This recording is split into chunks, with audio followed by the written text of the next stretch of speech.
ചെവിവേദന സാധാരണ കുട്ടികളിലും മുതിർന്നവരിലും ഒക്കെ കണ്ടുവരുന്ന ഒരു കോമൺ ENT പ്രശ്നമാണ്. അതിൻ്റെ മെയിൻ കാരണം ചെവിയിലുണ്ടാകുന്ന ഇൻഫെക്ഷൻസാണ്.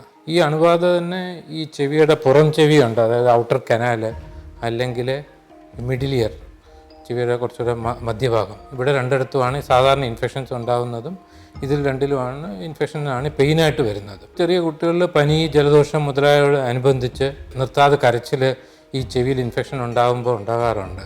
ഈ മിഡിൽ ഇയർ ഇൻഫെക്ഷൻസ് അല്ലാതെ പിന്നെ ഈ പുറം ചെവിയിലുണ്ടാകുന്ന ഇൻഫെക്ഷൻസ് ഒരു പ്രധാന കാരണം ഈ കോട്ടൺ ബഡ്സ് ഉപയോഗിക്കുന്നതാണ്.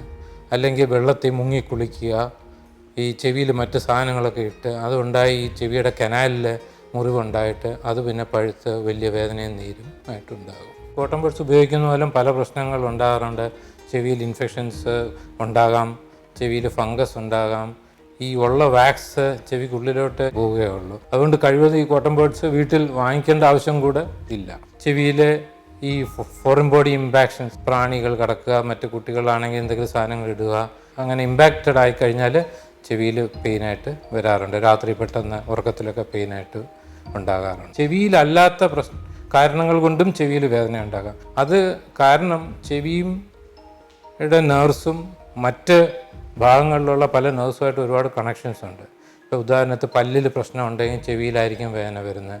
ചിലർക്ക് ഈ ജോയിൻ്റ്, കീഴ്ത്താടിയും മേൽത്താടിയും കണക്ട് ചെയ്യുന്ന ജോയിൻറ്റിലുള്ള പ്രശ്നങ്ങൾ, സൈനസ് പ്രശ്നങ്ങൾ, തൊണ്ടയിലെ ഇൻഫെക്ഷൻസ്, തൊണ്ടയിലുള്ള ഗ്രോത്തുകൾ, ഇതൊക്കെ ചെവി വേദനയായിട്ട് പ്രസൻറ്റ് ചെയ്യാറുണ്ട്. സ്പോണ്ടിലോസിസ് ഉള്ളവർക്ക്, മസിൽ നെർവ് പെയിൻസ് ഇതൊക്കെ വരുന്നവർക്കും ചിലപ്പം ചെവി വേദനയായിട്ട് വരാറുണ്ട്.